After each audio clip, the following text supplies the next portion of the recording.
امریکی اور ڈچ حکام کی جانب سے عالمی کریک ڈاؤن میں پاکستان میں قائم سائبر کرائم نیٹ ورک کو مکمل طور پر ختم کرنے کا دعویٰ کیا گیا۔ امریکی محکمہ انصاف نے اس نیٹ ورک کی شناخت ہارٹ سینٹر کے طور پر کی گئی، جس کی سربراہی مبینہ طور پر پاکستانی شخص کر رہا تھا۔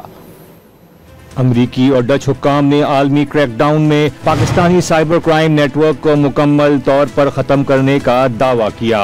امریکی محکمہ انصاف کا کہنا تھا کہ ہیکنگ اور فراڈ میں استعمال ہونے والے ٹولز کی فروخت پر پاکستان میں موجود نیٹ ورک کی 39 ویب سائٹس کو بند کر دیا گیا۔